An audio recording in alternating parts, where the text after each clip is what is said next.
सदर विधायक अब्बास अंसारी की अंतरिम जमानत अगली तारीख तक जारी रहेगी और अंतरिम जमानत अगली तारीख तक जारी रहने की बात बता दें आपको सुप्रीम कोर्ट में सुनवाई के दौरान कही गई है, लेकिन वो अपने क्षेत्र मऊ में 3 रातें ही अपने घर पर रह सकते हैं।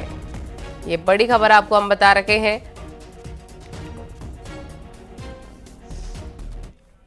और बीजेपी की ऑपरेशन सिंदूर की सफलता का जश्न मनाने के लिए पूरे देश में तिरंगा यात्रा निकाली जा रही है।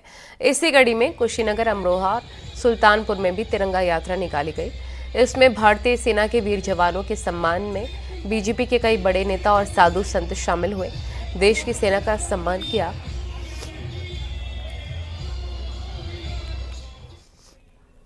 पहलगाम हमले के बाद आतंकवादियों की सफाई के लिए सुरक्षा बलों का ऑपरेशन जारी है।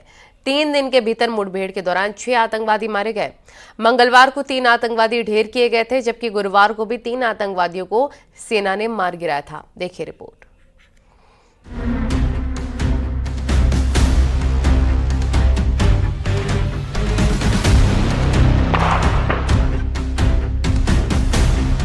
पहलगाम आतंकी हमले के बाद भारतीय सुरक्षा बल लगातार आतंकवादियों के खिलाफ मुहिम चला रहे हैं। 3 दिन के भीतर 6 आतंकी मारे गए हैं। सेना की टीमें घाटी में एक्टिव हैं और आतंकवादियों के मंसूबे ध्वस्त करने के लिए ऑपरेशन चला रही है। गुरुवार को जम्मू कश्मीर के पुलवामा जिले के त्राल में आतंकवादियों से मुठभेड़ हुई। मुठभेड़ में सुरक्षा बलों ने जवाबी फायरिंग करते हुए 3 खतरनाक आतंकियों को मार गिराया। इनमें जैश ए मोहम्मद से जुड़ा आतंकी कमांडर आसिफ शेख भी मारा गया है। फिलहाल ऑपरेशन अभी भी जारी है और सुरक्षा बल इलाके की पूरी घेराबंदी कर तलाशी अभियान चला रहे हैं। त्राल इलाके में जोरदार फायरिंग फिर से शुरू हुई। आप सुन सकते हैं, जबरदस्त फायरिंग हो रही है क्योंकि एनकाउंटर सुबह से जारी है, लेकिन इस वक्त दोनों तरफ से जबरदस्त जोरदार फायरिंग का सिलसिला चल रहा है। और आप देख सकते हैं कि यहाँ पे हर तरफ से सुरक्षा बल लगे हुए हैं और फायरिंग भी लगातार हो रही है। और आप सुन सकते हैं, हर तरफ से फायरिंग हो रही है इस वक्त, यानी जो बताया जा रहा है कि 2 मिनट अभी भी वहां पे अंदर हैं, उनके साथ इस वक्त मुठभेड़ चल रही है। पुलवामा एनकाउंटर में मारे गए सभी आतंकियों की पहचान का दावा किया जा रहा है। हालांकि आधिकारिक पुष्टि का इंतजार है। सूत्रों के मुताबिक सभी आतंकियों का कनेक्शन पाकिस्तानी आतंकी संगठन जैश ए मोहम्मद से है। ये सभी अवंतीपोरा के त्राल इलाके में छिपे हुए थे। सुरक्षा बलों को खुफिया जानकारी मिली थी। इसके बाद सुरक्षा बलों ने तलाशी लेने के लिए त्राल तहसील के नादेर गांव को घेर लिया। जैसे ही सुरक्षा बल छिपे हुए आतंकवादियों के करीब पहुंचे, गोलीबारी शुरू हो गई। इसके बाद सुरक्षा बलों ने मुंहतोड़ जवाब दिया। त्राल इलाके में जोरदार फायरिंग फिर से शुरू हुई। आप सुन सकते हैं, जबरदस्त फायरिंग हो रही है क्योंकि एनकाउंटर सुबह से जारी है, लेकिन इस वक्त दोनों तरफ से जबरदस्त जोरदार फायरिंग का सिलसिला चल रहा है। और आप देख सकते हैं कि यहाँ पे हर तरफ से सुरक्षा बल लगे हुए हैं और फायरिंग भी लगातार हो रही है।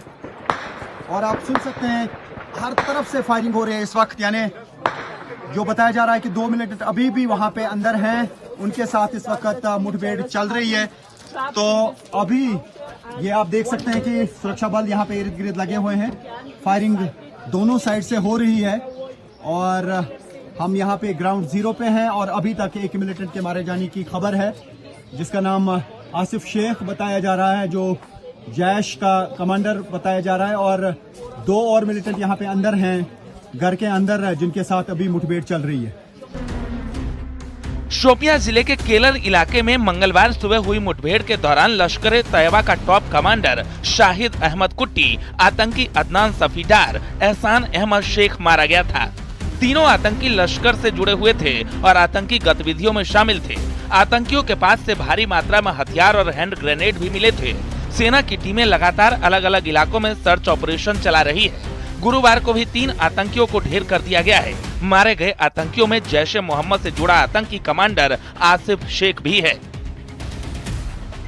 नहीं बचेंगे पहलगाम के गुनहगार। 3 दिन में 6 आतंकी मुठभेड़ में मारे गए। मंगलवार को शोपिया में ढेर हुए 3 आतंकी शाहिद अहमद कुट्टी, आतंकी अदनान सफीदार, एहसान अहमद शेख एनकाउंटर में मारा गया। गुरुवार को भी सुरक्षा बलों और आतंकियों की मुठभेड़ हुई। जैश के कमांडर आसिफ शेख समेत 3 आतंकी ढेर कर दिए गए। बड़ी मात्रा में हथियार, हैंड ग्रेनेड, मैगजीन बरामद किए गए। घाटी में जारी है सुरक्षा बलों का खास ऑपरेशन।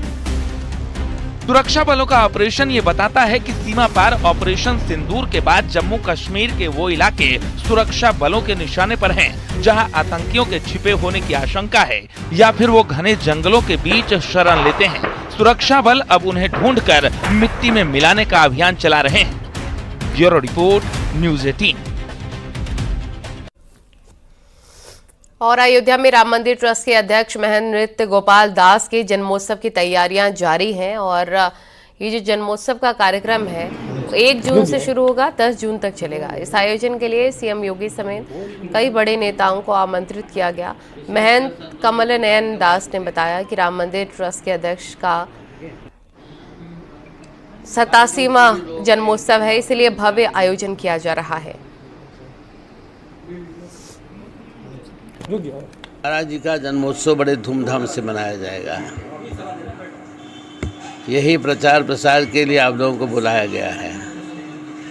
हमारा लक्ष्य है महाराज जी के आदर्श को, जैसा समता और समरसता उनका आदर्श रहा है, पूरे देश में फैलाना, जन जन के अंदर फैलाना, राष्ट्र को संगठित करना, आपसी सद्भाव प्रेम होना, बस यही हमारा लक्ष्य है।